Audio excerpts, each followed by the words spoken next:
formal, perdón, me olvido de usar esto, es revisar en una investigación concreta la mayor parte de las cosas que vimos en este breve seminario, donde intenté mostrarles unas cuantas cosas que sé que son un poco densas y que tal vez tengo todo un poco acumulado, pero la realidad es que me parece que por lo menos las intuiciones principales quedaron claras y eso sí es lo que a mí me importa. Voy a recapitular medio rápido como los mensajes principales del curso, así ya los podemos ver bajados en el ejemplo.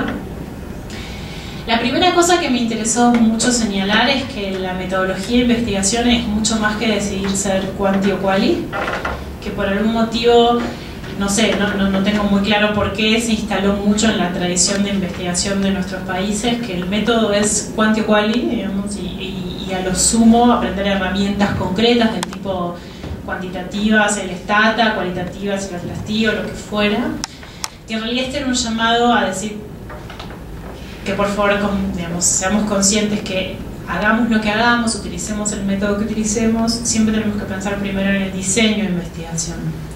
Que un diseño de investigación involucra muchas decisiones metodológicas muy anteriores a decidir si vamos a utilizar métodos cuantitativos o cualitativos, y que en el fondo ahí está el verdadero expertise del investigador. Porque el otro es una herramienta que uno aprende. Finalmente uno puede no saber nada de un tema, pero si sabes usar el STAT, te dicen sacar una regresión sobre esto, lo haces, ¿no es cierto? O si le das a alguien que te codifique las entrevistas con un Atlas TIC, también lo pueden hacer. En cambio, ya un diseño de investigación implica definiciones más complejas, que son aquellas en las que se nota la diferencia entre un buen y un mal investigador. No una persona inteligente, no estoy diciendo eso, hablemos en que manejamos el oficio en términos metodológicos más amplios. La primera cosa que vimos es que un diseño de investigación puede ser explicativo o no explicativo, y que esto divide las aguas, y que esto tiene que estar claro en el primer párrafo. O a una pregunta de investigación la puede contestar de manera explicativa o de manera descriptiva o exploratoria.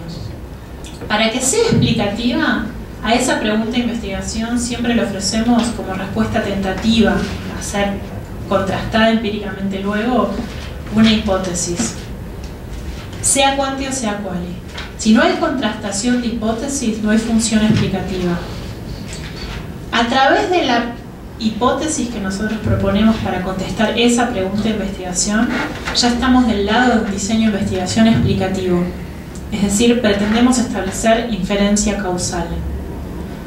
¿Cómo hacemos para establecer inferencia causal? Dijimos, esa hipótesis que ofrecemos como respuesta preliminar a mi pregunta de investigación vincula causalmente conceptos en una direccionalidad causal específica.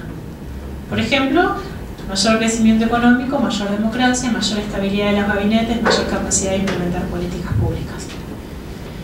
Ahí hay, por un lado, conceptos definidos, crecimiento económico, democracia, estabilidad del gabinete, capacidad de implementar políticas públicas, que además están vinculados causalmente en una dirección específica, mayor, mayor, a menor, menor, a mayor, menor, o lo que ustedes quieran. Todas estas cosas tienen que ser explícitas, porque en esa hipótesis, de alguna manera estamos colando, involucrando nociones teóricas. Y cuando digo teóricas no me estoy refiriendo solamente a la definición conceptual de lo que queremos ver, sino que nos paramos de un lado del mundo versus otro. Como vimos en la primera sesión, si yo digo que el crecimiento económico explica la democracia, soy una persona que cree que los procesos económicos explican a los procesos políticos. Y eso me deja de un lado de la literatura versus otro lado de la literatura que podría decir lo contrario u otras cosas, ¿no es cierto?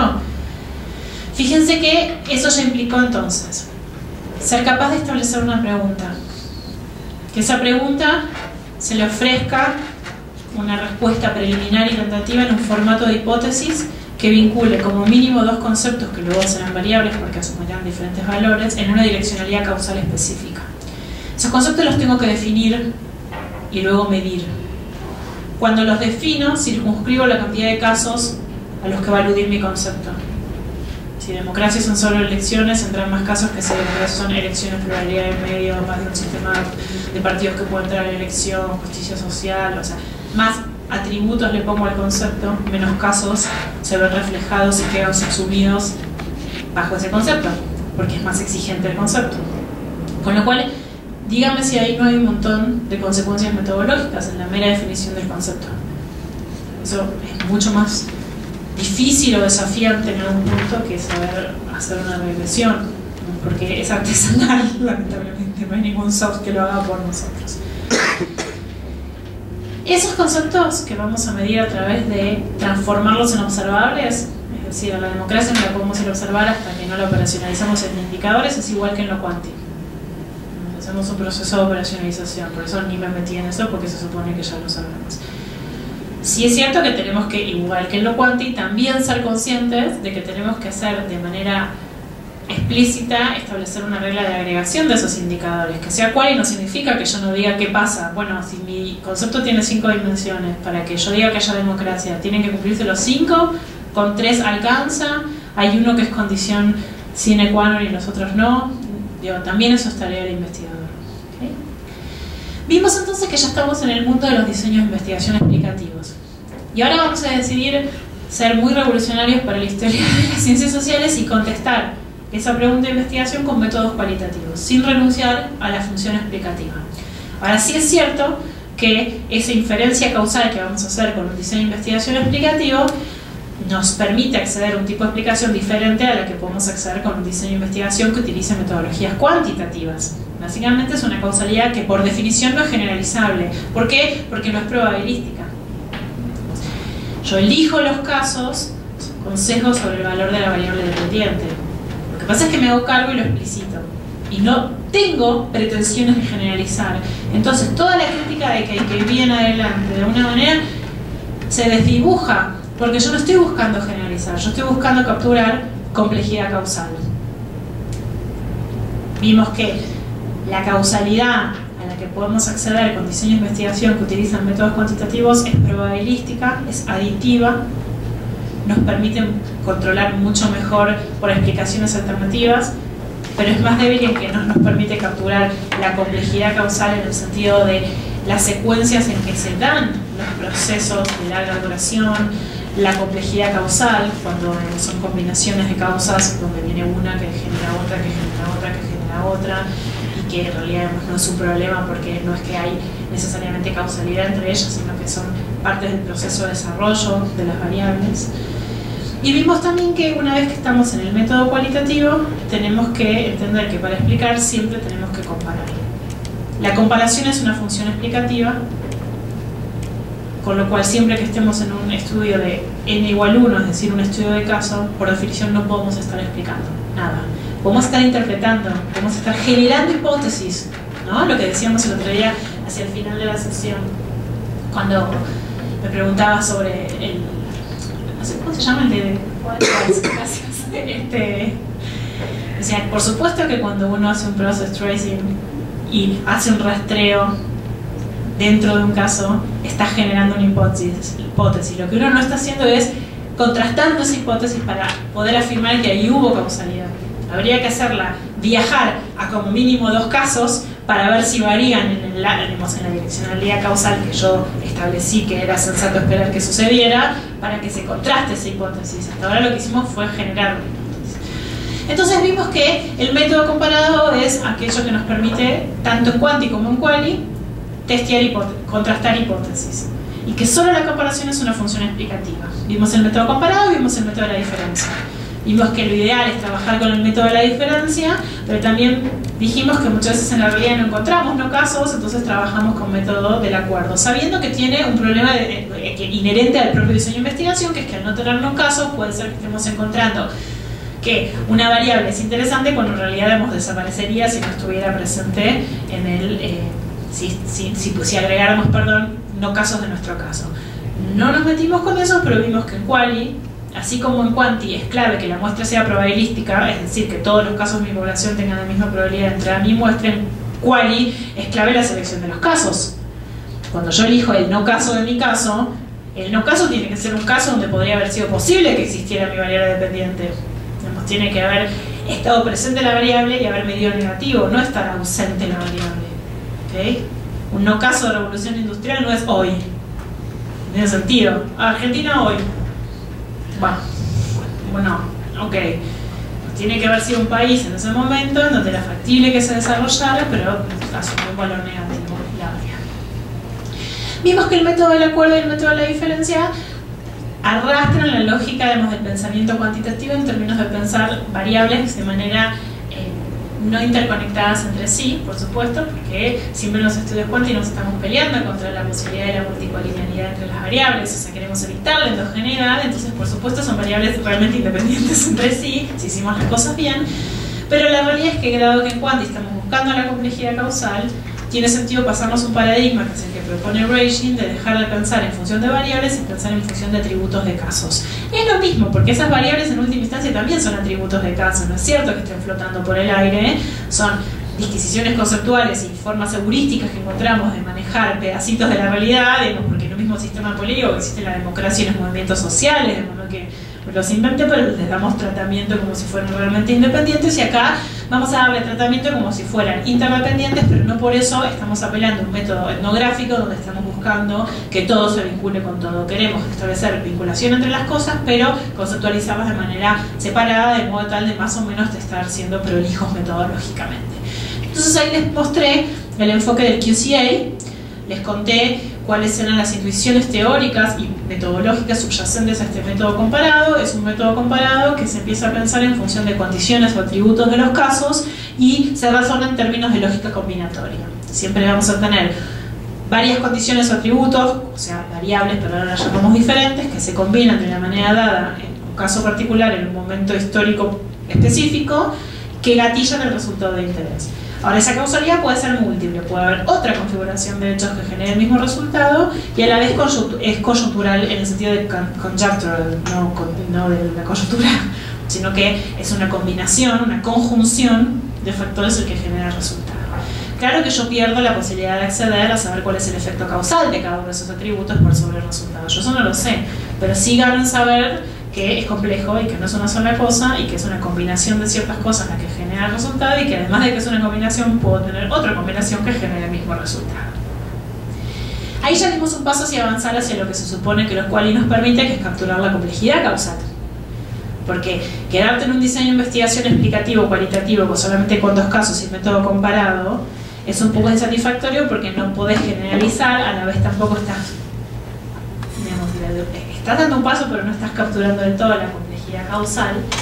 Y sin embargo les propuse, tenemos reflexionar respecto del tema de cuánto nos quedamos en el lado, cuánto avanzamos por el lado de la complejidad causal, pero cuán poco avanzamos por el lado de capturar los mecanismos causales, que era el cuarto gran desafío de los estudios cualitativos.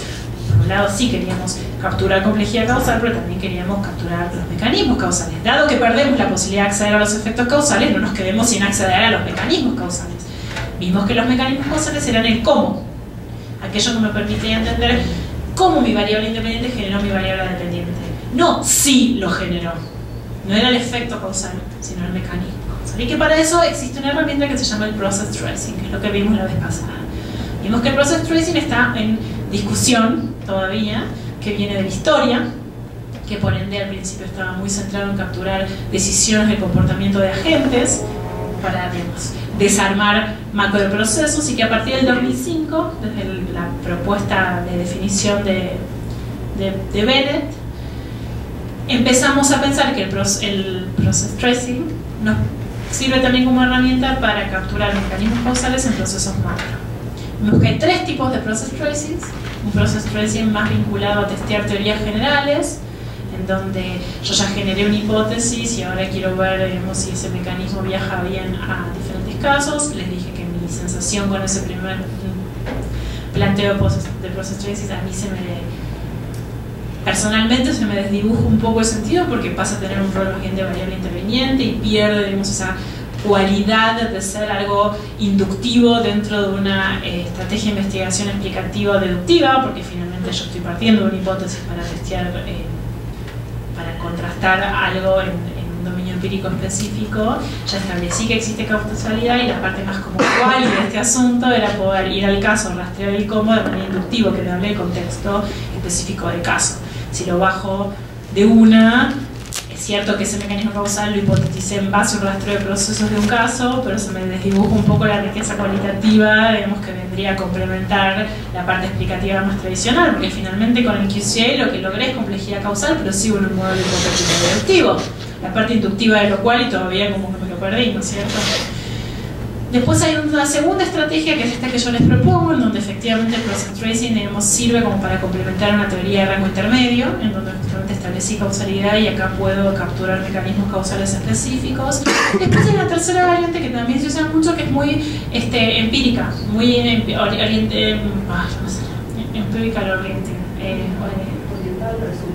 muy como bajito, ¿no? Quiero explicar eso. Entonces quiero intentarlo. Entonces le hago un rastreo de proceso interno para ver cómo se configuró algo. La realidad es que es algo que esté al complemento de un diseño de investigación explicativo, es una función meramente descriptiva o a lo sumo exploratoria, porque en realidad lo que uno está haciendo es rastrear un proceso para ver, por ejemplo, una cadena causal monocausal o threshold, lo que quieran, y en realidad está hipotetizando que eso puede ser algo que explique lo que sea que uno está queriendo explicar. En el fondo estás generando lo sumo una hipótesis, pero si no estás, digamos, complementado con un diseño de investigación explicativo que contrasta hipótesis, es un poco como describir, básicamente. Hasta ahí llegamos. Y ahora vamos a ver un ejemplo concreto. ¿Recuerden que les dije? Que la pregunta de investigación... Voy a hacer una lectura metodológica de todo esto. Por supuesto que si me quieren preguntar algo de contenido, pregúntenme. Yo no voy a hacer tanto hincapié, porque bueno, es un curso metodológico. Pero es una buena oportunidad para que me pregunten toda la parte como de la cocina de todo esto también, ¿no? Bueno, la pregunta de investigación, como vimos también, una pregunta de investigación que genere o que gatille un diseño de investigación explicativa tiene que encontrar variación en el mundo empírico. Yo quiero explicar una buena pregunta de investigación para un diseño de investigación explicativa, tiene que preguntarse por alguna variación en algo. ¿Por qué pasa esto acá y no pasa esto allá? ¿Por qué ante una misma crisis económica los países responden con países similares responden con paquetes de política pública diferentes? ¿Por qué ante el mismo shock de una crisis del gabinete algunos ministerios colapsan y otros no? Yo tengo que encontrar una variación, algo que merezca ser explicado. Si no, no puedo hacer un diseño de investigación explicativa, porque ¿qué hipótesis le voy a ofrecer como respuesta tentativa a eso? Tiene que haber algo, un puzzle, algo que a mí me interesa explicar. La explicación no es descripción. ¿Okay? Tiene que haber algo que varíe y yo quiero explicar esa variación. La pregunta entonces acá era ¿por qué dos estados similares, en este caso eran subnacionales, desarrollaron capacidades muy diferentes para implementar exactamente las mismas políticas públicas en el mismo momento del tiempo? ¿Okay? Como les conté la otra vez, acá había un puzzle empírico concreto, que es que, digamos, toda la historia de la evolución de una epidemia concreta. Lo voy a hablar de vuelta en términos metodológicos, porque a mí, digamos, para este curso me importa muy poco que esto sea dengue. Yo tenía un interés sustantivo en el tema, pero no importa, algo venía teniendo una historia, un desarrollo, ¿okay? Una evolución, con un brote altísimo, digamos, en el 2003 de 1.493 casos, y sin embargo, en el 2009 hay 25.469 casos de lo que sea, peras, manzanas, dengue, chagas, muertos, vivos, niños, grandes, ¿okay? Esto cambia la evolución del problema. Yo encuentro un problema empírico que merece ser explicado. Acá pasó algo, ¿okay? Y después voy, como les mostré la otra vez, y miro la geografía de qué pasó y encuentro que en la provincia de Formosa, la que está blanquito arriba, que es una de las provincias más pobres de la Argentina, prácticamente no hubo casos de dengue, y que en la provincia de Chaco, que está exactamente abajo al lado con muchos puntitos rojos, tuvo la evolución de, digamos, la crisis del dengue más grande del país, que fue la que justamente llevó al cambio en el número agregado de casos de dengue en la historia del dengue en Argentina desde que volvió el dengue, que fue en el año 2000. Es decir, esta cadena de reconstrucción tampoco es caprichosa, empieza cuando volvió el dengue en Argentina y termina un año después de que cambia la historia de la evolución del número que a mí me está interesando, ¿okay? Entonces yo ahí veo algo que merece ser explicado. Veo una provincia que tuvo un brote de dengue de 11.035 casos y veo que la provincia vecina reporta 0. Posiblemente sea más que 0, es una provincia con rasgos autoritarios y ciertas características, el problema de Lo que seguro sabemos es que no fueron 11.000. Con que hayan sido 2.000, de todos modos, la diferencia es enorme. Y en última instancia, a mí no me interesa explicar, yo no soy epidemióloga, entonces yo trabajo en temas de políticas públicas, a mí me interesa explicar por qué los estados no pudieron responder al shock, no si el número es correcto. ¿Okay? Entonces yo lo que quiero saber es qué pasó. Me pregunto yo, ¿qué pasó? Que evidentemente Chaco no pudo responder a las alertas de brote y Formosa sí.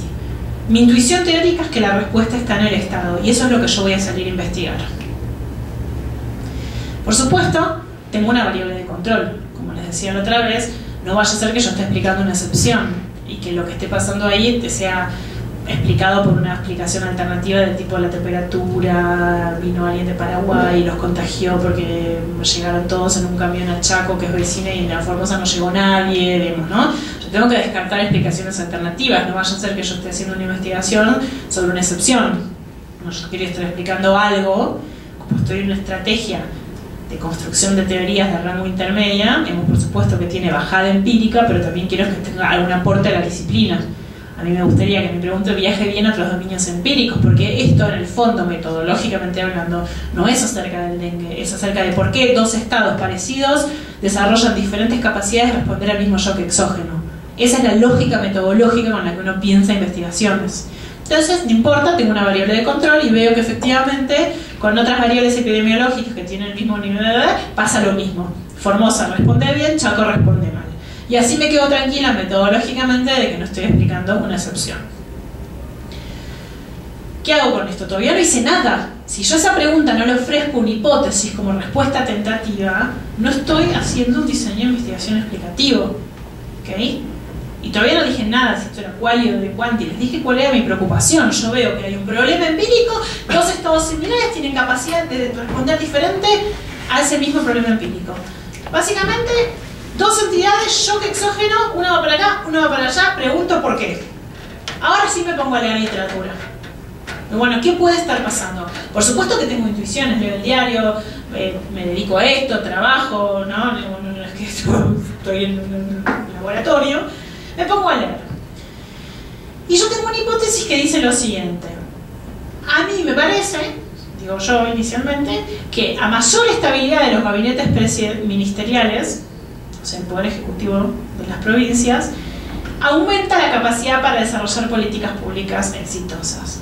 Pero todo esto funciona, hipotéticamente desde mi intuición, solo en contextos de lo que yo llamo baja institucionalidad formal. O sea, yo tengo que tener una condición necesaria para que funcione mi modelo.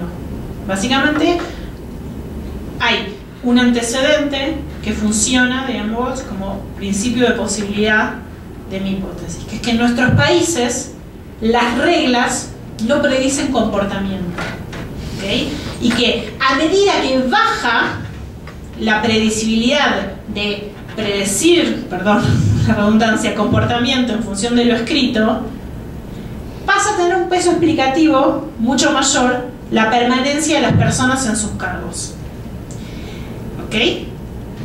A su vez, aclaro, metodológicamente, que no estoy hablando de todas las políticas públicas del universo. ¿Por qué? Porque la capacidad para desarrollar e implementar políticas públicas no es independiente del tipo de problema público a ser aplicado. Yo no necesito las mismas capacidades para combatir el dengue que para construir un submarino nuclear. Entonces, mi hipótesis empieza a circunscribir. Es cierto que yo pienso que a mayor estabilidad de los gabinetes, mayor capacidad para implementar políticas públicas. Pero es cierto que eso funciona solamente en contextos, en dominios empíricos donde prima la baja institucionalización de la regla escrita y formal, es decir, la baja aplicación, la baja capacidad de predecir lo que sucede en un país por mirar sus reglas escritas, y además aplica solo a determinado tipo de políticas públicas que yo llamé de baja complejidad técnica, es decir, políticas que básicamente lo que requieren es permanencia en el tiempo y en el territorio. ¿Ok? No voy y construyo una obra pública. Algo desde la política materno-infantil hasta la de derechos humanos, pero lo que necesito es básicamente, más que un saber técnico muy sofisticado, permanencia en el tiempo y a través del territorio, porque no solo en el tiempo, sino a través del territorio. ¿Okay? Entonces yo ya voy circunscribiendo a qué dominio empírico específico aplica mi hipótesis y voy construyendo una hipótesis a ser contrastada en el terreno. No se los voy a decir, pero metodológicamente esto tiene que tener implicancias para algo. Mi pregunta tiene que ser, y esto es metodología. Esto que yo les digo también es metodología, es parte de un diseño de investigación. ¿Contra quién me peleo? ¿Contra qué cuerpo de literatura específico estoy yendo a hacer un punto? Esto tiene implicancias para quién en mi campo disciplinar, porque yo no soy epidemióloga. Yo no le hago ningún aporte de conocimiento muy interesante si voy y demuestro que los casos fueron 82 en vez de 83. Lo que sí es interesante es si yo voy y me peleo con los politólogos y les digo, mira, tu teoría de la democracia falla porque no tiene en cuenta al Estado. Y a veces aquello que es bueno para la democracia, es decir, para el régimen político, que es la rotación de autoridades electas y no electas, puede no serlo para las políticas públicas en países como los nuestros, donde hay tan baja institucionalización formal de las reglas. Y además hay baja capacidad organizacional.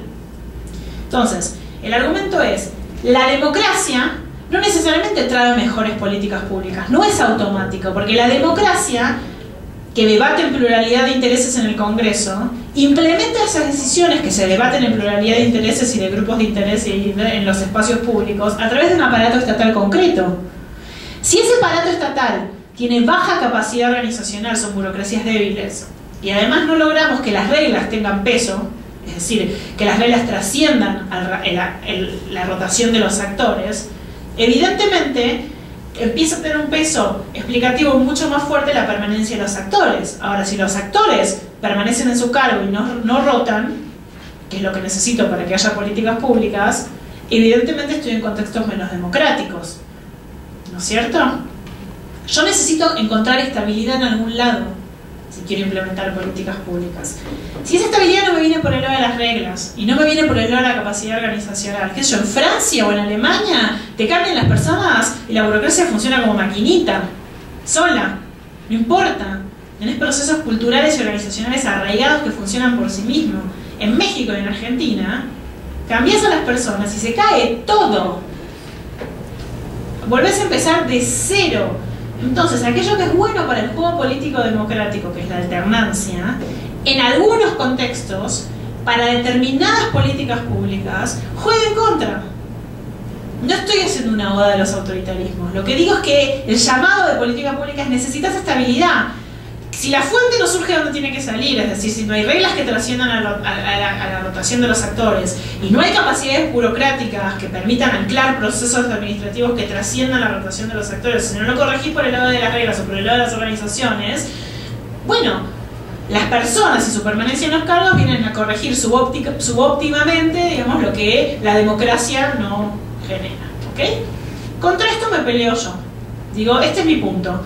Una literatura entera, toda la teoría de democracia, que además tiene argumentos específicos, ¿no? Me tomo el trabajo de decir, bueno, a ver, ¿qué dice la...? No voy y digo, me peleo contra la teoría de la democracia. No, la teoría, ¿qué dice? Dice varias cosas. Dice, primero, que los intereses se debaten en pluralidad, y si se debaten en pluralidad en el Congreso, va a haber mejores políticas públicas porque están más representadas la ciudadanía. Primer problema. Estás asumiendo que las preferencias de los ciudadanos coinciden con las preferencias de los representantes. Segundo problema, que haya asumamos que sí, que coinciden las preferencias, que haya pluralidad de preferencias, significa que se implementen esas preferencias, esas se implementen en un vacío, no se procesan a través del Estado, no hay burocracia, no hay personas, no hay contextos. Segundo, dicen que los políticos siempre tienen incentivos a hacer buenas políticas públicas porque quieren ser reelectos. ¿Desde cuándo? ¿Desde cuándo, digamos, la manera de conseguir una reelección es hacer buenas políticas públicas para que te voten? Parten de un montón de supuestos que venimos arrastrando que, bueno, básicamente tienen que ver con un olvido de una subdisciplina específica que tiende a no considerar el Estado de los sociólogos, el sistema electoral es de los politólogos y no dialogamos, ¿no? Entonces, bueno, recuperemos al Estado, ¿okay? Esto, no se los voy a decir, dialoga con 3 cuerpos de literatura que yo tengo que hacer, unir. ¿Por qué? Porque mi hipótesis los tracciona. No es caprichoso. Si yo digo que mi variable dependiente es la capacidad estatal de implementar políticas públicas y digo que mi principal variable independiente es la estabilidad de los gabinetes y que eso funciona en contextos específicos de un país concreto, me tracciona 3 cuerpos de literatura, tengo que hacer dialogar. La primera es de capacidades estatales, no voy a entrar en el debate. La segunda es de gabinetes, que viene de un universo diferente al del presidencialismo, y la literatura, la tercera, perdón, es el nivel subnacional en una política más descentralizada, como la salud. Yo tengo que hacer dialogar metodológicamente estos tres cuerpos de literatura. ¿Por qué? Pues tengo que sacar la definición de mis variables que va a ver qué es lo que hubiera venir en cada uno de los casos. Además de lo obvio de lo sustantivo del tema, ¿no? Vemos, pero metodológicamente hablando. Y ahí ya llegamos al diseño de investigación. Miren todas las definiciones que tuve que tomar antes de llegar a pensar. ¿Qué dije todavía? Nunca hablé de cuanti, de quali, de método, de técnicas, nada. Y tuve que tomar infinita cantidad de decisiones. Bueno, infinita no, pero muchas. Entonces acá lo que propongo es un diseño de investigación explicativo. Pero no tengo mucha opción. Si yo quiero explicar por qué Formosa pudo y Chaco no ante lo mismo, ¿qué voy a hacer? ¿Describir? No, tengo que explicar. Y por eso propuse una hipótesis. Va a ser un método de la diferencia basado en causalidad conjetural múltiple, la base del QCA. El objetivo es indagar cómo se combinan, y si así lo hacen, diferentes factores para explicar resultados diferentes de política pública. Voy a decir, en contextos de baja capacidad, esto es empírico, con contextos de baja capacidad burocrática, salvo en algún aspecto clave, digamos, siempre hay bolsones, vieron que dentro del Estado vos decís, este Estado tiene baja capacidad burocrática, y dicen, pero el instituto bueno, sí, por supuesto, en promedio, más baja institucionalización formal, la estabilidad del gabinete es la condición que le va a otorgar suficiencia explicativa al conjunto de factores combinados que yo encuentro para explicar por qué una provincia pudo responder al mismo shock y la otra no. Recién ahí defino cuáles van a ser las técnicas de relevamiento de datos. Y ahí llegamos recién a la metodología y a las técnicas más tradicionales. Básicamente hice entrevistas en profundidad, observaciones participantes, porque tuve que salir a ciertos espacios donde yo tenía que ver. Yo necesitaba entender cómo eran las bocas de acceso del sistema de salud en el territorio. Entonces tenía que ir a los centros de atención primaria de salud y entrar y mirar. Aquí le iba a preguntar que yo quería ver si llegaban los medicamentos, me quedaba 4 o 5 horas viendo, digamos, si tenían capacidad de responder a las necesidades de la población, el choque, digamos, entre la medicina indígena y la medicina occidental que llegaba desde Nación, porque digo que Nación mande muchos antibióticos, pero que después prime, digamos, otro tipo, significa que no está siendo bien implementada.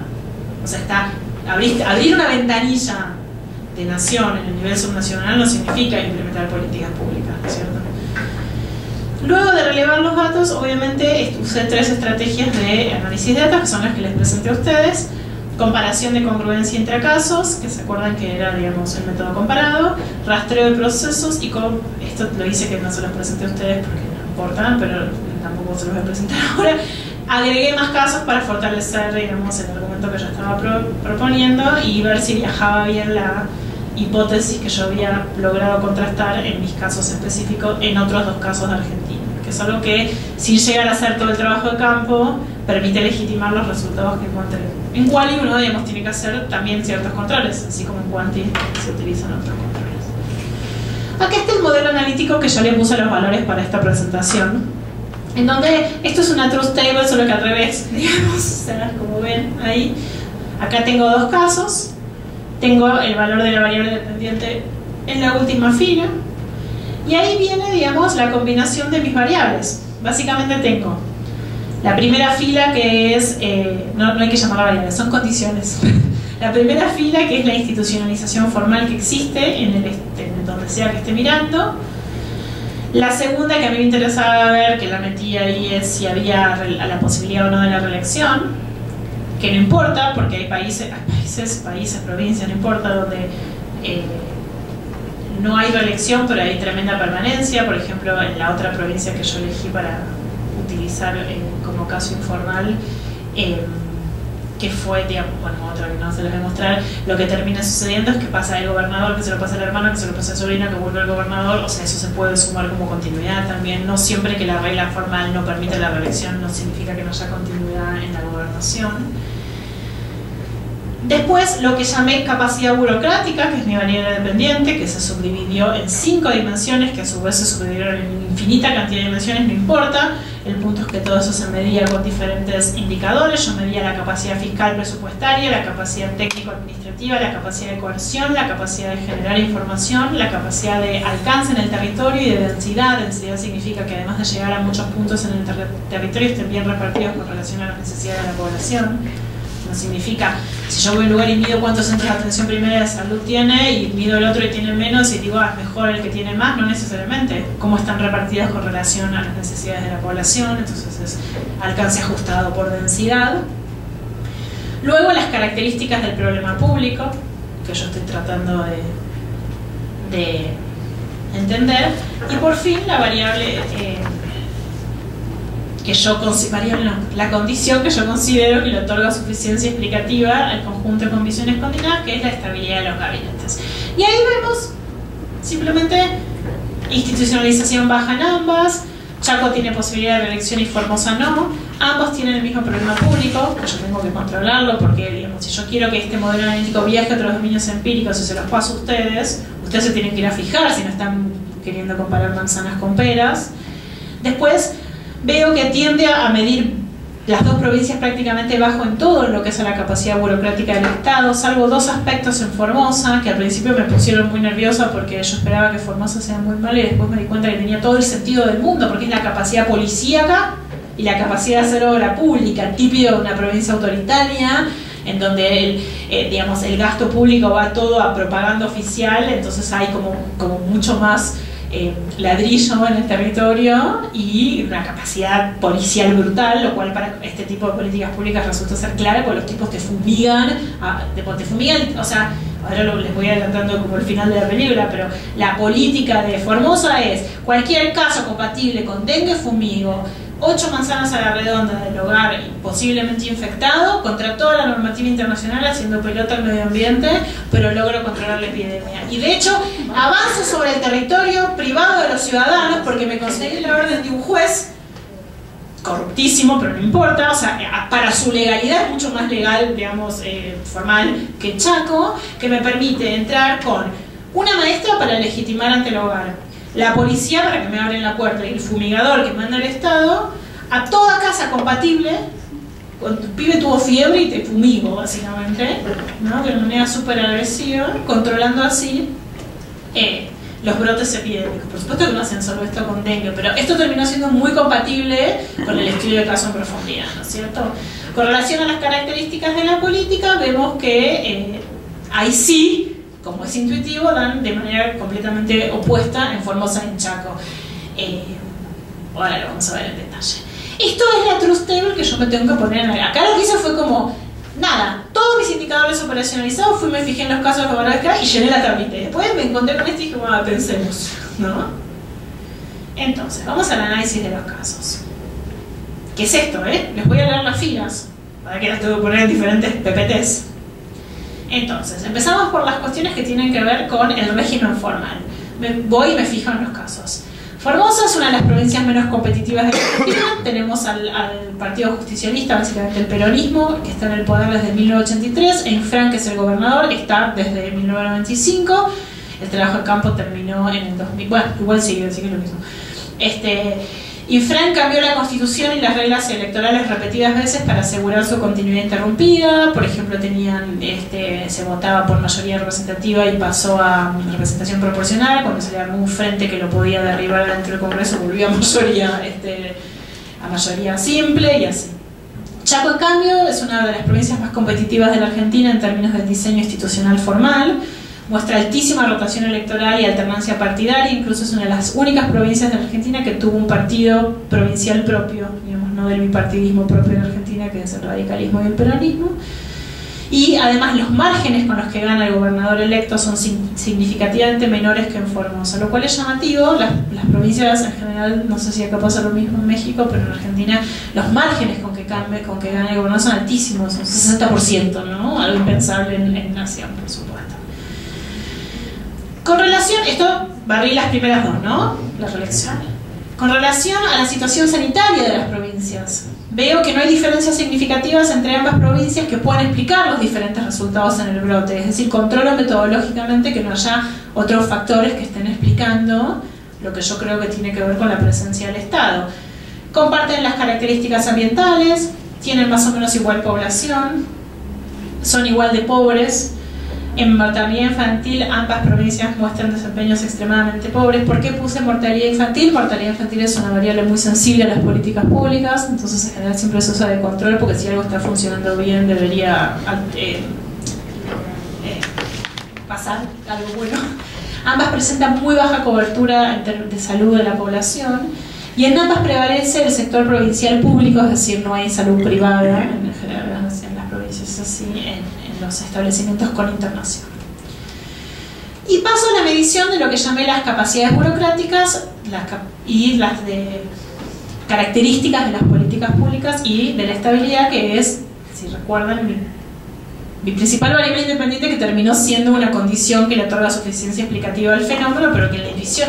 Mi tesis empezó con una variable independiente. Yo decía, es la estabilidad de los gabinetes. Pues no puede ir por la vida diciendo que es la estabilidad de los gabinetes. Es la estabilidad de los gabinetes en contextos de baja institucionalización formal, aplicado a determinado tipo de política pública y con baja capacidad burocrática. La realidad sola me llevó a un enfoque de configuración causal. No es que yo ay, sí, bueno, voy a hacer un enfoque de configuración causal. No, me puse a estudiar los casos y me di cuenta que era absurdo, si quería hacer un trabajo quali, agarrarme la estabilidad de los gabinetes como variable independiente, y por eso pasó a ser un atributo de los casos combinado con otros. Por supuesto, yo estoy presentando el final de la historia, ¿no? Por eso, pregunten, todo esto fue mucho más complejo. Entonces hice una medición de las capacidades burocráticas, ¿no? Medí la proporción de recursos fiscales que reciben de nación las dos provincias. Formosa recibe más plata, más dinero que Chaco. La capacidad de taxar a la población, ahí Chaco tiene más capacidad que Formosa. El gasto en empleo público, que es una función importante para ver la capacidad, digamos, del Estado. Obviamente Formosa gasta menos que Chaco, lo cual puede explicar por qué a Chaco le queda menos después para políticas públicas. El gasto provincial en viviendas y servicios de agua es porque son variables muy importantes para la propagación del dengue. El dengue se propaga en aguas blancas, entonces es importante que haya higiene en los hogares y que no haya aguas estancadas. No es que tenés que tener un río podrido, basta que en tu casa no haya higiene y dejes un vaso 3 días, que la larva nace ahí y se reproduce, por eso es tan difícil de controlar, y por eso el Estado tiene que entrar. Por eso para mí era muy interesante como objeto de estudio. El Estado tiene que entrar al hogar del ciudadano, se tiene que meter dentro de su casa, no sucede en la vía pública, ¿okay? Es un problema de salud pública que pasa dentro de los hogares. La proporción del gasto de salud sobre el gasto total provincial de ambas provincias, sin embargo, era menor en Formosa que en Chaco, que tiene que seguramente ver con que Chaco recibe menos que Formosa de nación. Menos gasto provincial per cápita en Chaco que en Formosa. Por supuesto, cantidad de policía per cápita mucho mayor en Formosa que en Chaco, y mucho mayor distribución de centros de atención primaria de la salud en Formosa que en Chaco. Al principio esto me voló la cabeza, digamos, era, ¿qué? O sea, Formosa se cae el país, digamos, ahí, o sea, es como, no podía ser que, pero a la vez, por supuesto que tenía que haber algo, si no. El Banco Mundial dijo que era inviable. Claro, o sea, pero a la vez era intuitivo, digamos, algo, ¿por qué no hubo brote, digamos? Algo tenía que estar pasando, ¿no es cierto?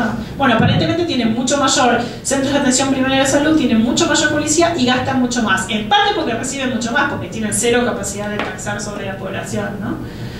Después, por supuesto, medí capacidades que ya no son en base a fuentes secundarias, sino en base a fuentes primarias, porque quería complementar esto mire, gasto con participación federal, distribución, hice mapas georreferenciados, de la relación entre cómo camina el mosquito y los centros de atención primaria de salud, bla, bla, bla. Después hay aspectos más cualitativos que también quería ver, como por ejemplo el peso de las reglas formales en el accionar del Estado cotidiano, cuánto de lo que hacen se rige por reglas que trascienden, digamos, a las personas, no, ninguna, todo es informal, todo se ata con el hambre, lo que dice la regla no importa.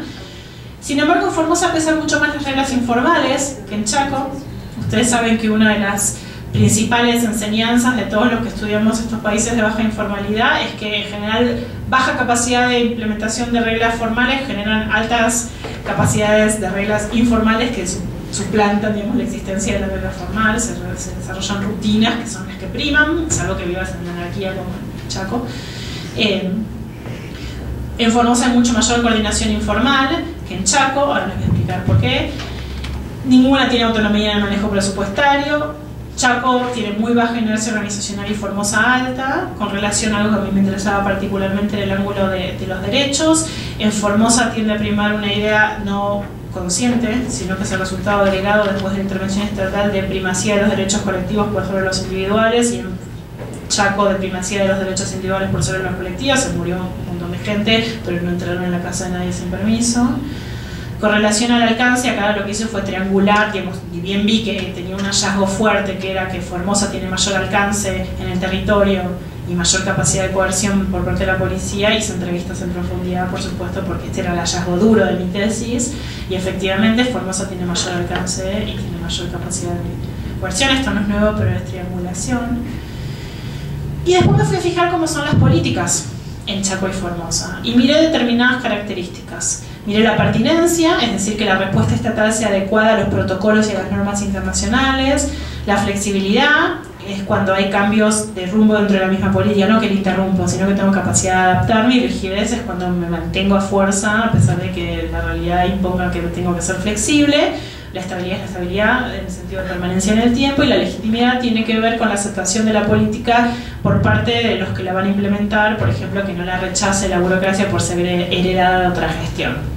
Y ahí metí las dos variables porque tengo mi variable de control, pero lo interesante es que en Chaco me da que la pertinencia es muy alta, están muy aliados, estuvieron siempre muy aliados a las políticas de Naciones, de la Organización Mundial de Salud, de la Organización Panamericana de Salud, del Banco Mundial, hicieron todo bien, siempre son protocolares.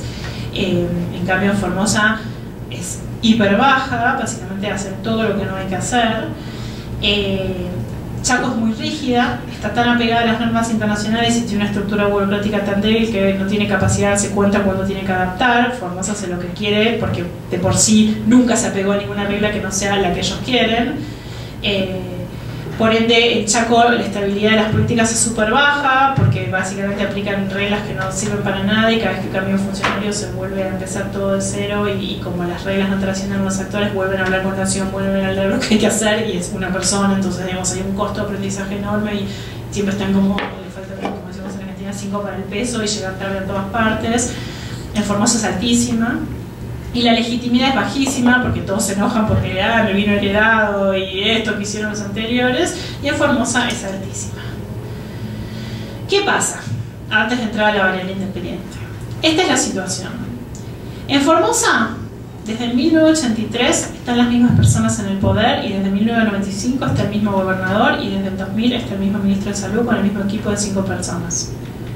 No necesitan coordinar nada formalmente, son las mismas 5 personas que se encuentran en el bar de la esquina y resuelven. Tienen una capacidad de permanencia altísima, una capacidad de aprendizaje enorme, son ellos mismos, el incentivo a tratar de resolver sus problemas es altísimo, porque si vuelve a aparecer el problema lo van a tener que encarar ellos, no se lo pueden dar a la próxima gestión porque hay reelección, y saben que Infran va a seguir así. Tienen la estructura del Partido Justicialista, del peronismo atrás, sabiendo que pueden cambiar las reglas para el lado que quieren, con lo cual se van a quedar en el poder. En Chaco no pasa de esto. Es una provincia con igual pobreza, igual debilidad burocrática, pero hay rotación electoral, hay democracia. Esto significa que encima no hay permanencia, que lo que sucede es que no hay permanencia de las personas. Entonces ni siquiera podés suplantar por estabilidad de las personas todo lo que falla a nivel formal, organizacional, burocrático y cultural. Fui a medir la estabilidad de los gabinetes, que era mi variable independiente principal. ¿Qué medí? El cambio de persona.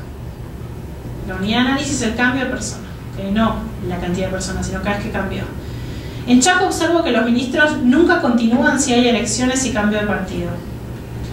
Cuando sí hubo reelecciones, que fortalecen mi argumento, 4 ministros siguieron. Es decir, tengo una pequeña Formosa dentro del Chaco.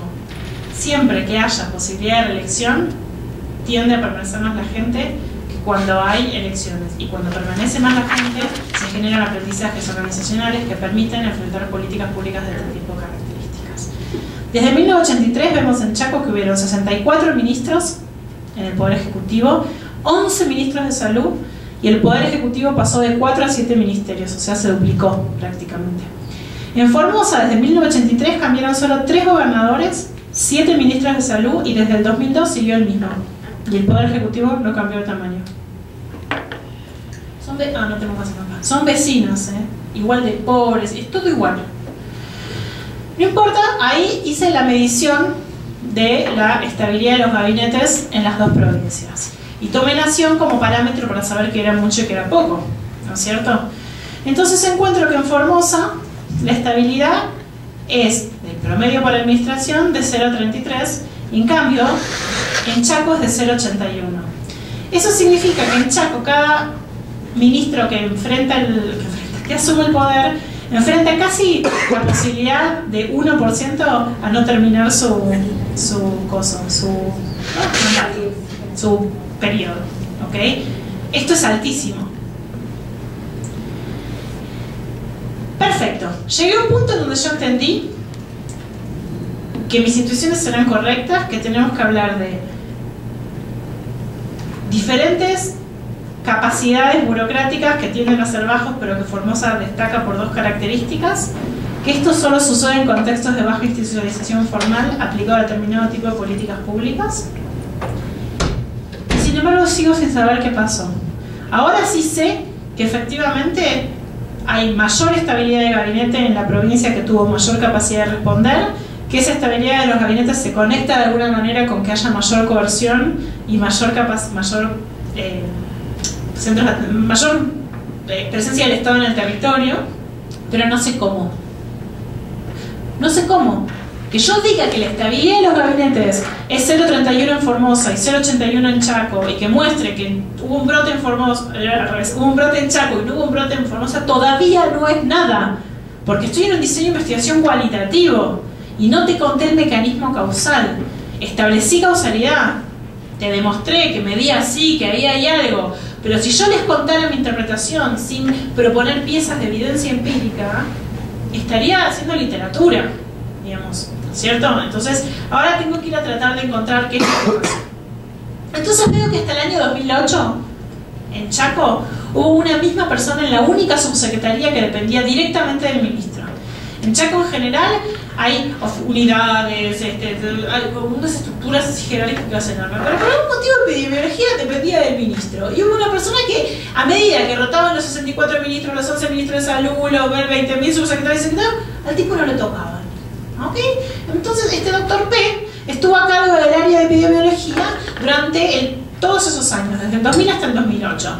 Mientras el doctor P estaba en epidemiología, en el resto del estado chaqueño pasaban 40 ministros en el gabinete, 6 ministros de salud y 16 subsecretarios en ese mismo ministerio. Cuando en el 2007 se dio una reestructuración del ministro de salud, de ese ministerio, de esa agencia estatal, por primera vez se toca esa área de la jerarquía dentro del Estado y se mete más gente en el medio.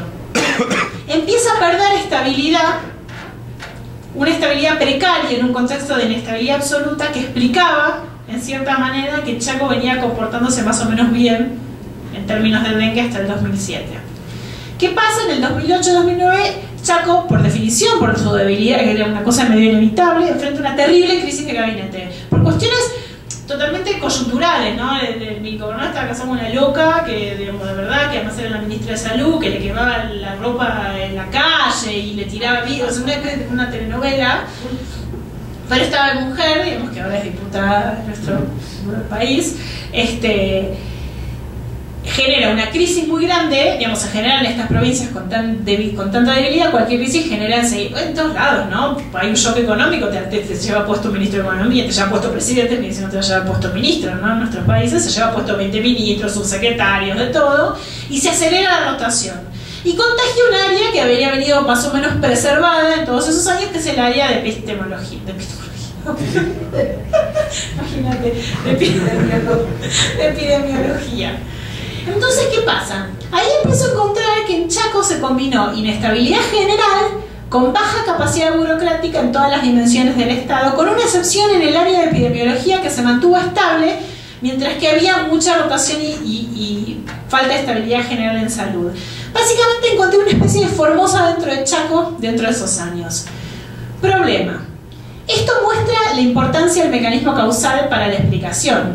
Al no necesitar enfrentar brotes, porque había un problema, además, a todo esto, concreto, no había brotes muy pequeños en la región.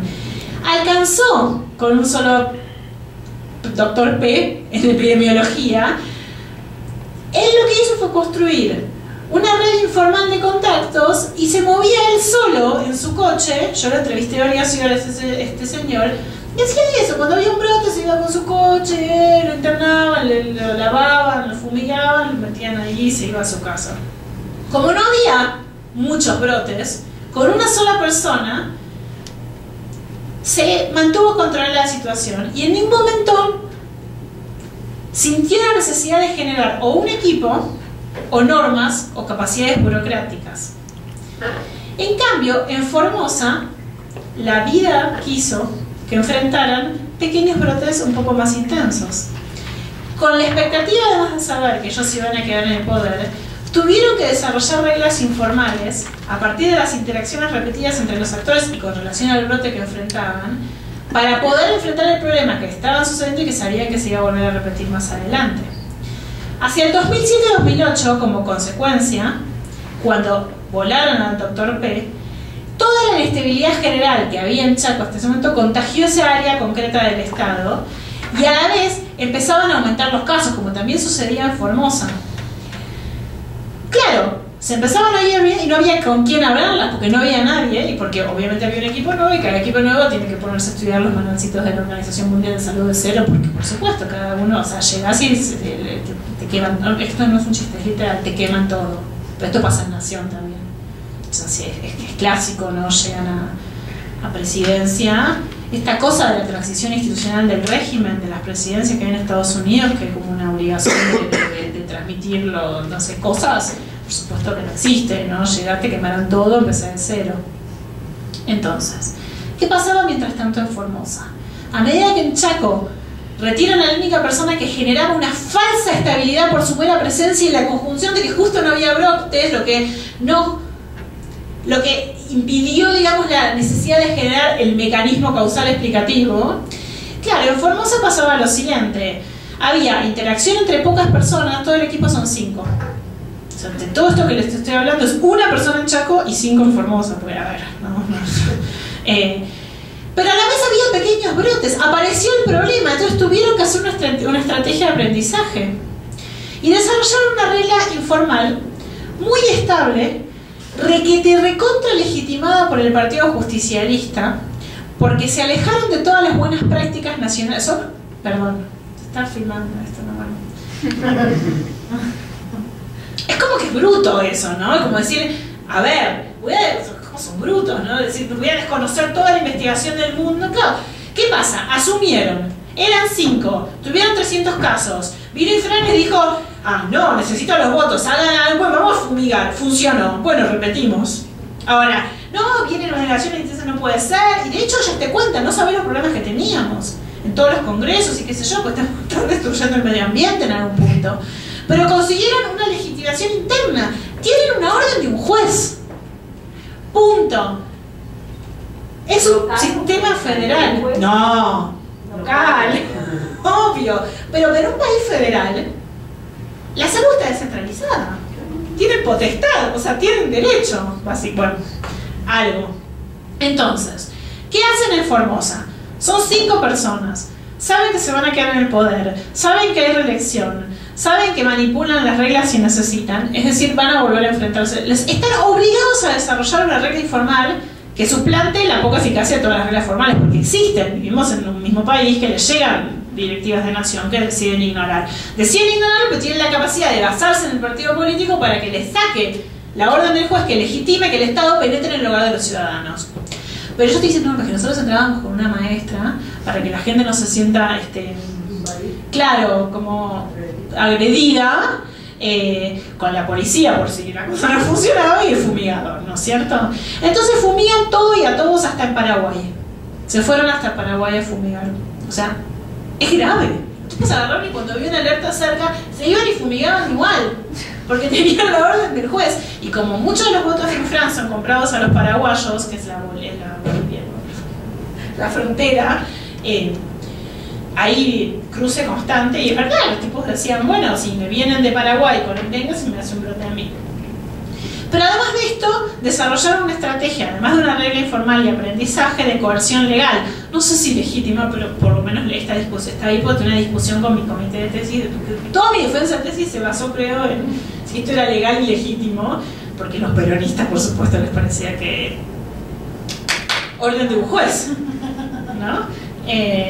más alcance en el territorio, más obra pública. ¿Qué hizo Formosa? Desarrolló su propio seguro provincial de salud para cubrir a su población y desarrolló su propio laboratorio provincial de producción de repelente para combatir el mosquito y de paracetamol, que es lo que tenés que tomar si te contagias dengue, porque si te tomas ibuprofeno te desangras, básicamente. El dengue es una enfermedad que la primera vez se cura, la segunda vez te morís. O sea, si una persona ya infectada le vuelve a picar un mosquito, es altísima la probabilidad de que ya no sea curable. Por eso es que en Chaco también hubieron tantas muertes, porque hubo personas que se reinfectaron. Esto sale del trabajo de campo. Ahora tengo que pensar los mecanismos causales de una manera un poco menos anecdótica, por decirlo de alguna manera.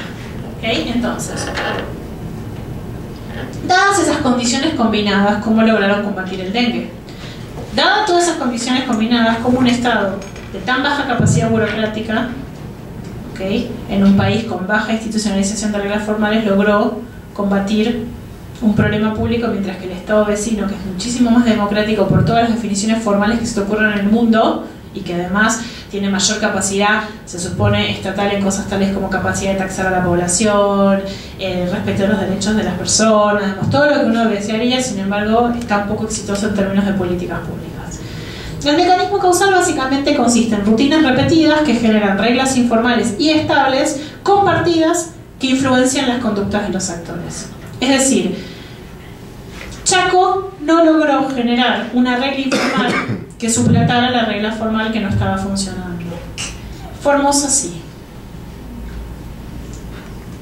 Súper rápido el process tracing. Este es el process tracing de Formosa. ¿Sale el verde? Sí. Básicamente el verde muestra la inestabilidad del gabinete, de cómo a medida que se hace más inestable el gabinete dentro del Ministerio de Salud, crecen los casos de dengue y viceversa. La naranja muestra cómo lo contrario, digamos, cuando hay más estabilidad hay menos dengues. Y lo rojo, digamos, que es poquísimo, es cuando efectivamente hay un poco de inestabilidad y además dengue, que es cuando ellos asumieron. La línea de guiones muestra la cantidad de cambios de ministro de salud y la línea apuntada el promedio de rotación de gabinete dentro del ministerio. Así que junté todo y hice una reconstrucción a partir del outcome, ¿no?, que es 2009, que es que no hay casos, vamos a decir, seguro hubo casos, pero por lo menos no hubo un brote que se le fue de control al Estado en Formosa en el 2009. Y voy para atrás y veo qué fue pasando. Y efectivamente, si miran, no se ve bien, pero justo antes del outcome la rotación era muy baja, era 0,11, la más baja de la historia. ¿Se ve? Ahí dice 0,11, ahí dice 0,13 y ahí dice 0,29.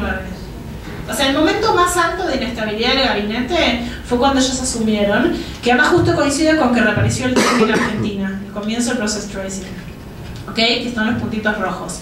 De hecho, ahí justo y se lleva puesto claro, Formosa queda en Argentina y se lleva puesto un ministro de salud, por supuesto, y los tipos dicen, bueno, paremos la rotativa, acá tenemos que aprender algo.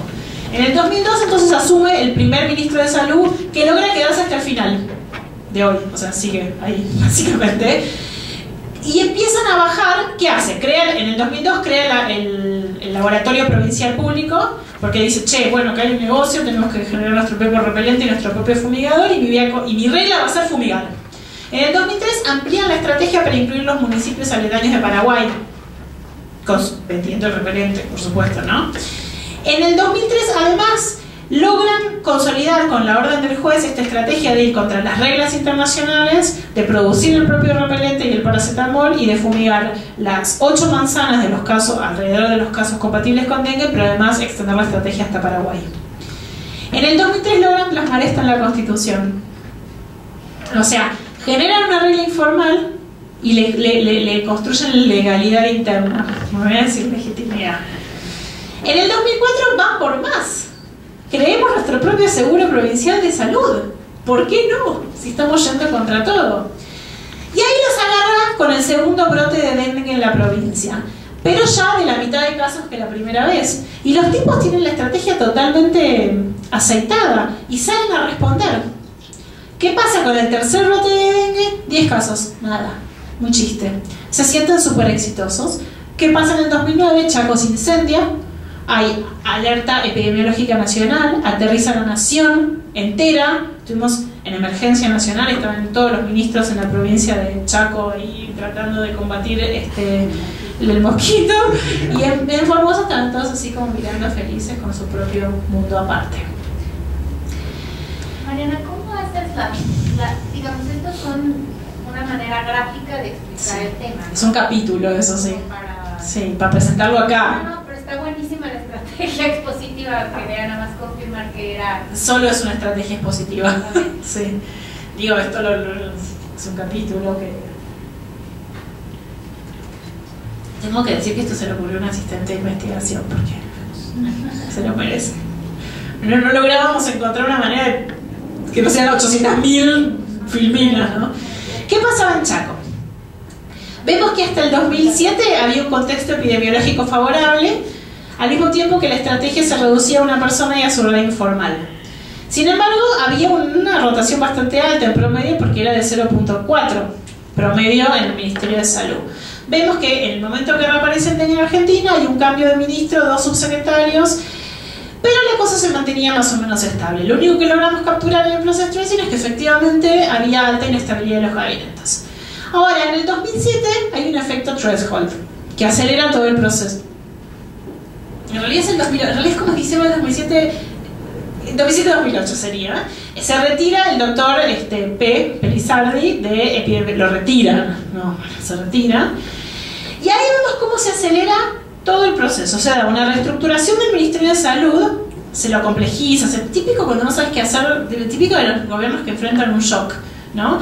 Creamos secretarías, creamos dependencias, nombramos directores, rotamos a la gente, entra uno, sale el otro y nada. Sigue aumentando el brote del mosquito.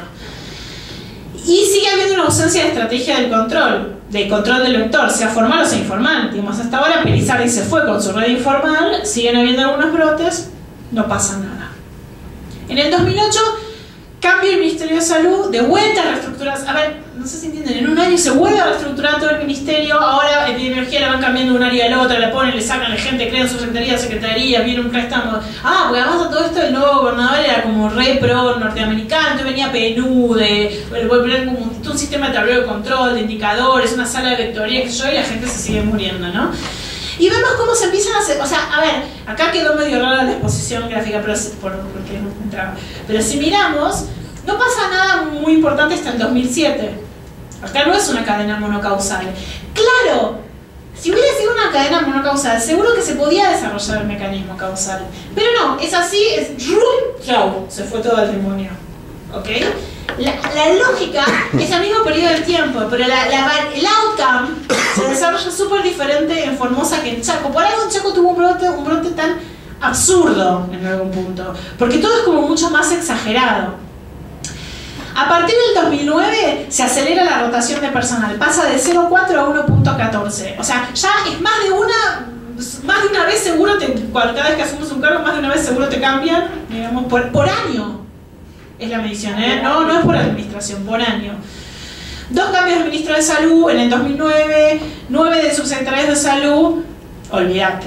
En el 2009, hacia el final, se despliega la epidemia de casos de dengue y se registran 11.035 casos. Básicamente se da la combinación de un contexto epidemiológico favorable que alcanzaba entonces con que una persona vaya y fumigue solito, digamos, con sus amigos, con el efecto gatillo, que es cuando se retira esta persona, combinado con que empiezan a haber más casos de dengue. Pero empiezan a haber muy de golpe, no les da tiempo a desarrollar una estrategia informal. Pero no es solo un problema de tiempo. ¿Entre quiénes? Si rotan todo el tiempo. No tengo reglas, no tengo capacidad burocrática, no tengo las mismas personas, y se acelera el proceso de amenaza externo, el Estado se queda sin nada. No tengo las mismas personas, no puedo desarrollar reglas informales, tampoco tengo capacidad burocrática, tampoco tengo reglas informales. Soy muy prolijito, eso sí, voy con todo lo que dice la Organización Panamericana de Salud, la Organización Mundial de Salud, qué sé yo, no fumigo de más, respeto mucho a la gente, no me meto en sus casas, pero se murieron como 6.000 tipos. Y ahí uno entonces dice, ¿y entonces qué hacemos? En plena crisis y aún con Nación instalado en Chaco, el equipo de Chaco tuvo que llamar a los formoseños para que los ayudaran. Entonces los formoseños están Llegaron los formoseños con sus mochilas al hombro a fumigar a Chaco, que se llenaba la boca de, yo no sé, les quiero explicar, les mostré. Imagínense la combinación de pobreza absoluta, pero un gobernador como que las metas del milenio. Vamos a cumplir las metas del milenio en Chaco. Y los formoseños, viste, no, PJ, o sea, Partido Justicialista, es como somos de primos, o sea, es como vamos a resolver, vamos acá a resolver la estructura, el partido, todo, ¿no? Bueno, terminó pasando eso. No se los voy a mostrar, pero me fijé si esto viajaba bien a otras provincias parecidas que fueron Catamarca y Misiones, para demostrar que el argumento era válido, medí la estabilidad, o sea, hice todo lo mismo sin el trabajo de campo, es decir, lo que no pude demostrar es el mecanismo causal. Pero lo hice para legitimar la estabilidad, no, la hipótesis. Síntesis y conclusiones. En Chaco había una estabilidad precaria que funcionó como placebo. El doctor Pelizardi funcionó como una pequeña Formosa dentro de la provincia. Alcanzó mientras había pocos brotes, lo que refuerza el argumento.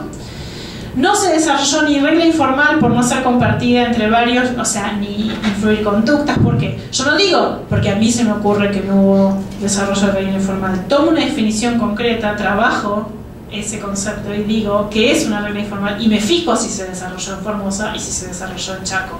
Una regla informal como mínimo tiene que ser compartida por los actores e influir comportamiento en los actores. No es cualquier cosa que no sea formal. ¿Okay? ¿Cómo se ve una regla informal? Con entrevistas. Observación, entrevista. Hasta que saturación teórica. ¿Y cómo decidían? ¿Y en base a qué? ¿Y cómo lo hacían? ¿Y ustedes? Y bueno, 1 año y medio de trabajo de campo, ¿no? Tampoco había capacidad organizacional, entonces la sumatoria de la retirada del doctor más la rotación generó el brote.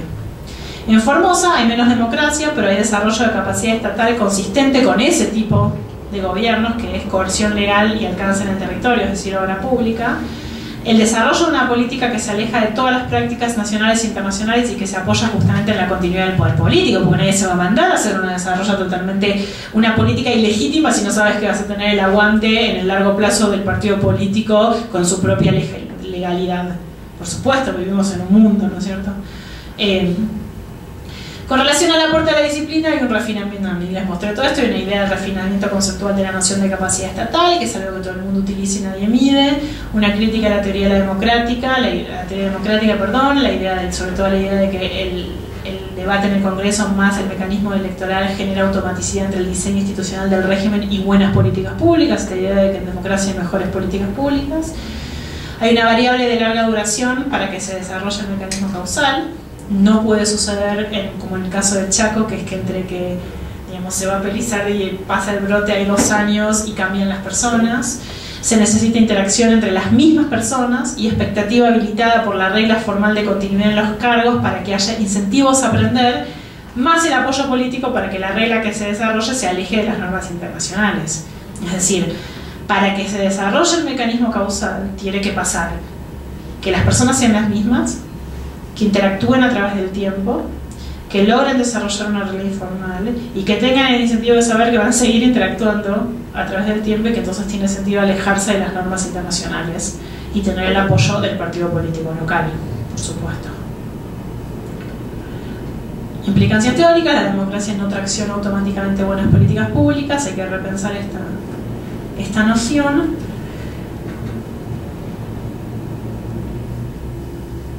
Por supuesto, no los iba a abrumar con todos los detalles de cómo reconstruir el proceso en sí, pero me interesa que entiendan lo siguiente. Hasta que no traté de reconstruir, primero tardé por supuesto mucho tiempo en la parte de complejidad causal. Yo partí de la variable independiente de estabilidad de gabinete. Básicamente Cecilia Martínez Gallardo, hola, esto viaja bien a los presidencialismos. O sea, me vine a México, o sea, muy tempranamente de Estados Unidos vine a sus trabajos con Huber, a toda literatura parlamentarista. Dije, bueno, le tengo que hacer viajar a los presidencialismos.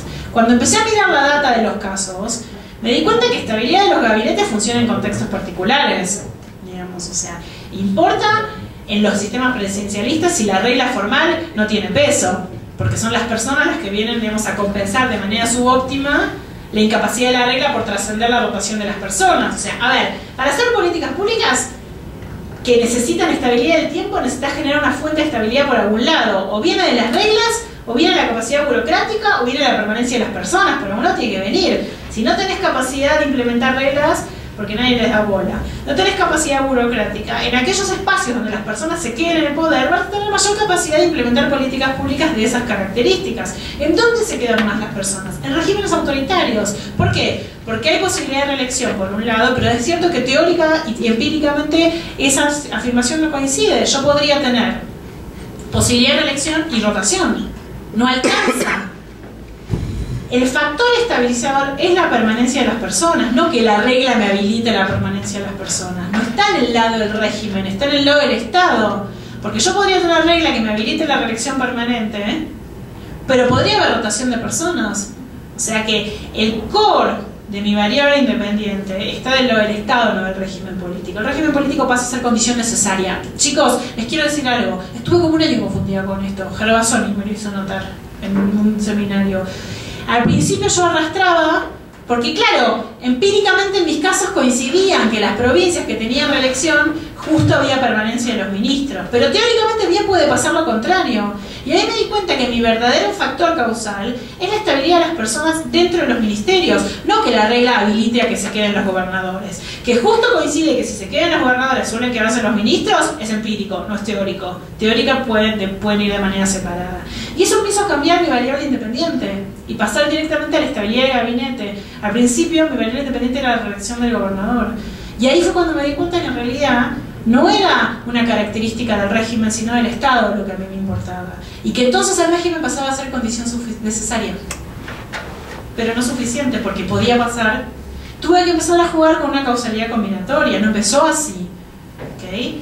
Y después otra de las cosas que entendí es que lo que también tracciona el tipo de capacidad, que es mi variable dependiente, esto por el lado de la variable independiente, pero por el lado de la variable dependiente es que la capacidad es una característica de potencia. ¿Qué es la capacidad del Estado? La capacidad de implementar qué. Entonces, dependiendo del qué, me tracciona el desarrollo de diferentes necesidades, de capacidades. Entonces, las que yo estoy mirando, que es política social, política de salud, control de epidemias, son políticas que básicamente son de baja complejidad técnica y alcanzan con la permanencia de las personas. Yo no sé si este argumento viaja bien a la política nuclear. A lo mejor ahí necesitas de otras capacidades. Pero para este tipo de problemas públicos, entonces tuve que ajustar. Ok, mi variable dependiente es la capacidad estatal, que lo estoy restringiendo a capacidad de implementar políticas públicas, que es una de las dimensiones posibles. ¿Okay? Esa capacidad está ajustada por el tipo de problema público, que es una condición necesaria también. O sea, condiciona el argumento que yo estoy proponiendo.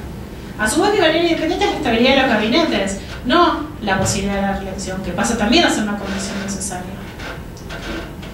Y yo encuentro en mis casos que la estabilidad de las personas es la condición que le otorga suficiencia explicativa a todas esas condiciones combinadas. Ahora, estoy dispuesta, y quisiera algún día que alguien aplique esto a Alemania y me muestre que la condición suficiente es la capacidad burocrática. Que cuando la burocracia funciona como maquinita, te pueden cambiar las personas, puedes no tener enforcement de reglas y de todos modos lográs intervenir en política pública. Porque por eso estoy apelando a un marco de complejidad causal combinada, porque entiendo que así está compaginado en la Argentina. Pero tendría que poder viajar bien a otros dominios empíricos y esperaría que se combine diferente. ¿Y qué tal en el mismo dominio empírico, pero en un lugar donde haya servicio civil y entonces la burocracia sea tipo la política civil? Por eso lo pensaba, pero es el mismo país, el mismo todo, pero tienes esa... Pero no estoy mirando la burocracia, estoy mirando los cargos políticos, esos no son permanentes nunca por definición. Acá miré hasta subsecretarios, los que son sensibles a los shocks de política pública, porque claro, en Argentina también la burocracia, bueno, Argentina es recontra permanente, a ustedes por definición, la burocracia por definición es medio permanente siempre, en cualquier área, en México también lo es terriblemente, porque ustedes lo tienen avalado por la Constitución igual que nosotros, es una persona, entonces... No, para el servicio civil tiene especial... Pero los ministros, secretarios y subsecretarios no, yo miré solo los gabinetes ministeriales, no la burocracia, es que ya si miras burocracia es otro cantar. Porque eso es permanente, pero no tienen capacidad de decisión sobre la política pública. Pueden trabar, pueden obturar. Eso lo medí acá. No te lo mostré porque era medio aburrido, porque es más sustantivo, pero lo medí en lo que llamé la fila 2, Ahí está la medición de la burocracia. Sí, lo técnico vendría a ser como, porque lo fui y medí en serio, digamos, qué profesión tiene, nivel educativo, quiénes son, digamos, si son personas que tienen nivel secundario completo, universitario, digamos, medí toda la burocracia del Ministerio de Salud, pedí la plantilla de recursos humanos y bueno, muy baja, en ambas. Todos permanentes, en provincia. Entonces, supongo que es igual que Argentina y México no son igual, es la principal fuente de empleo público, no echas nunca más a nadie en la vida, bueno, nación tampoco mucho, ¿no? Eso está medida, está capturado en la fila 2. Tienen baja capacidad burocrática ambos. Bueno, es verdad que no les abrí las variables, o sea, cada una de estas filas son excels y excels y excels de dimensiones y subdimensiones indicadores que después dan cero, créanme, les juro. Digamos, o sea, la única gran diferencia que aparecía, que era interesante, era en Formosa, en coerción y en alcance ajustado por densidad. Y acá lo que hice fue, en el process tracing,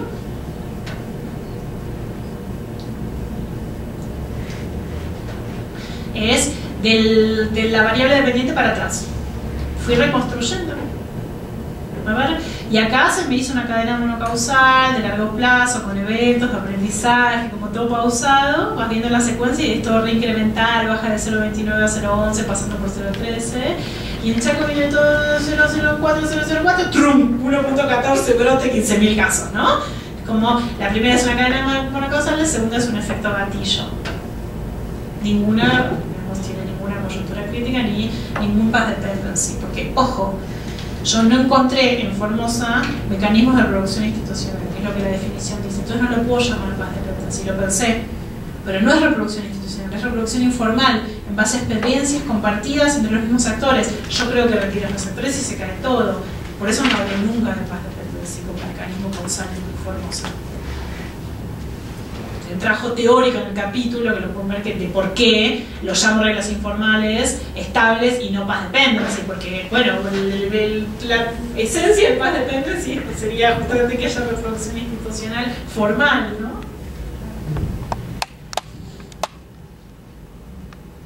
Ahí les dejé el capitulito, creo que el process tracing de una de las dos provincias, no sé si dejé el de las dos, pero me parecía como mucho. ¿Y cuánto tiempo te llevó a hacer esto? El process tracing es súper rápido, ¿eh? No, todo el trabajo de campo, así es En total, ¿qué tal la tesis doctoral?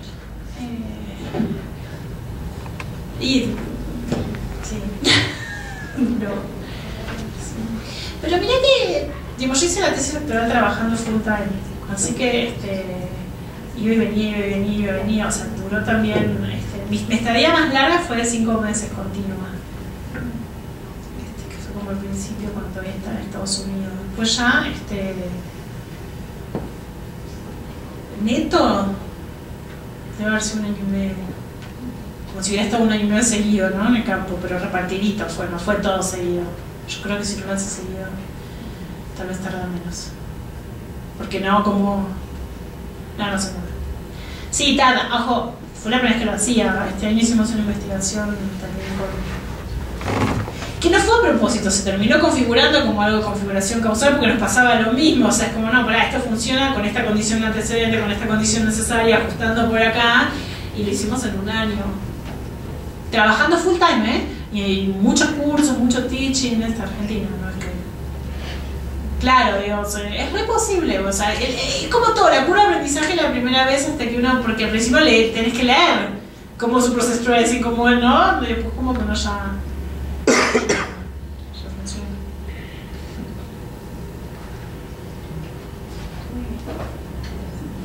No se escucha.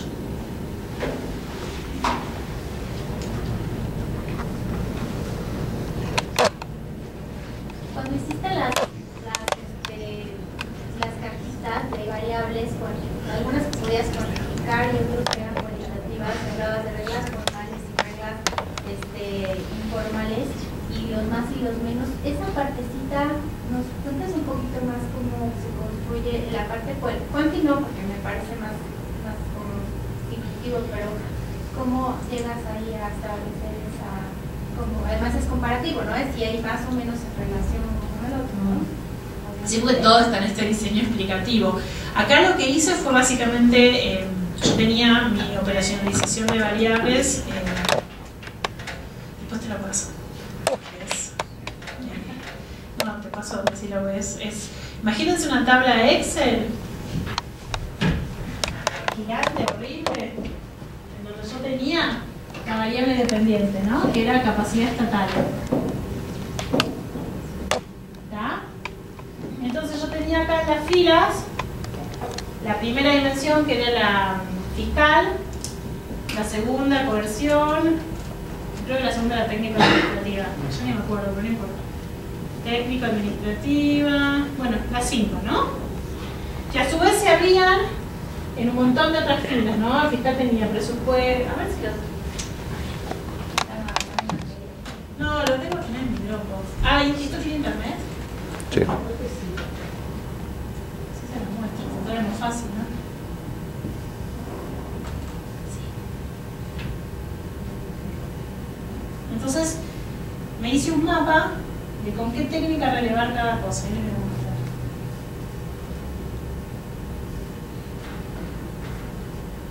No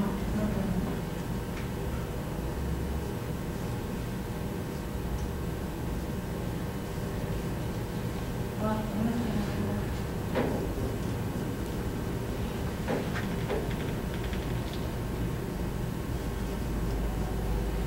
¿Dónde está la regla? Entonces, ahí les muestro.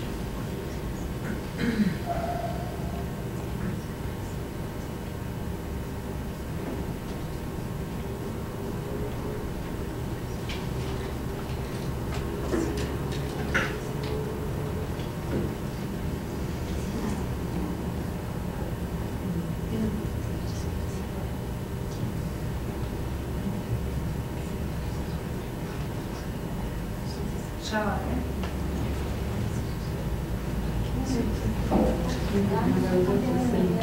Tal cual, estaba pensando si les puedo mostrar todo lo que hice de mi tesis doctoral. O sea. Bueno, voy a abrir cualquiera, no sé si es la más actualizada, pero no importa, es para que vean. Entonces, yo lo que hacía era lo siguiente, ¿cómo chico esto?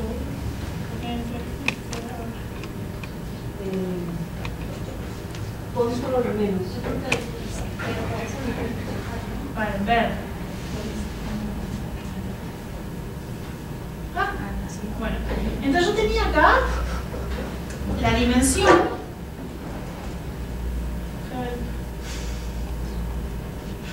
Ahí va. Esto voy a tener mal. Ahí va. Entonces yo tenía variable, dimensión, acá, esta era la primera dimensión de mi variable de dependencia. Entonces tenía cuentas públicas macro.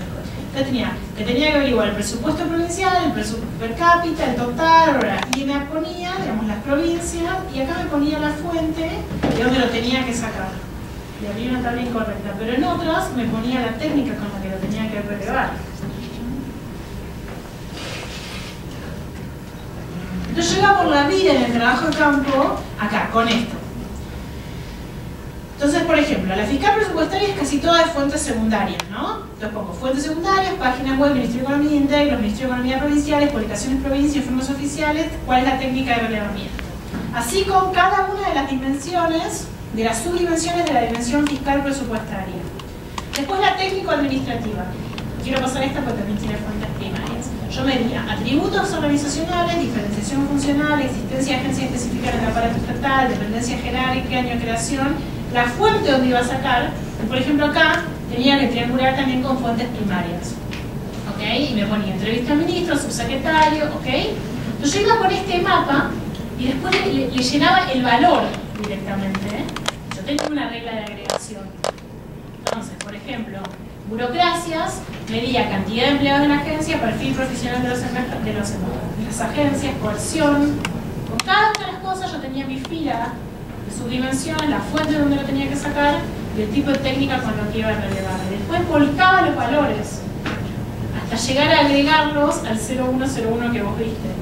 sale de esta misma de este Excel, que ya está organizado así por variable dependiente, por condiciones necesarias. O sea, por ejemplo, tengo una para lo que vos me preguntabas, que era las reglas formales e informales, que es la condición necesaria.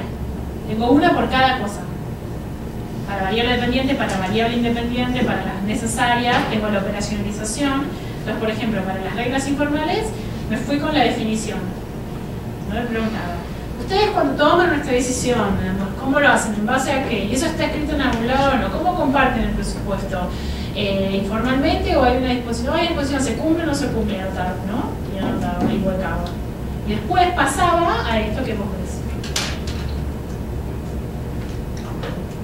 Porque yo tenía una regla de agregación. En mi caso, mi regla de agregación siempre fue, todos mis, no sé si lo notaron, pero todos se abren mínimo 2, máximo 4. ¿Okay? Entonces yo tenía que se cumplan 2. Con que se cumplan 2 yo ya decía que había presencia. Porque son todos similares. Yo operacionalicé con cosas que son redundantes, porque no estaba segura con qué me iba a encontrar en las provincias. A veces pasa que son excluyentes, como la definición de democracia, ahí sí necesita que estén las 5. En mi caso, en general, con que hubiera 2, yo ya tomaba como que estaba presente. Y con reglas formales y regulares me fui con la definición de Levitsky y Hermke. Y con el trabajo de Murillo y Levitsky,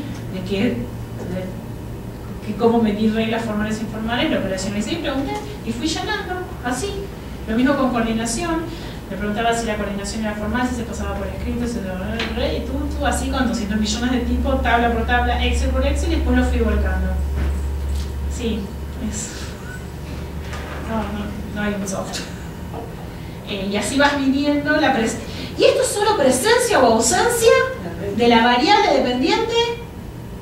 En el caso, para decir que había o no capacidad estatal. La verdad que la capacidad estatal es una noción compuesta por varias subdimensiones que yo tenía que medir por separado. Acá ni establecí causalidad, ni mecanismos causales, ni nada. Tenía que mostrar, estoy en el método de la diferencia puro y duro acá. ¿Y después se los pasaste a las autoridades de Formosa y de Chaco? Mira, sí, se los pasé. A los de Formosa les saqué algunas cosas. O sea, por ejemplo, en la parte donde decía que era una provincia con rasgos autoritarios, lo saqué. Parecida dando entrevistas.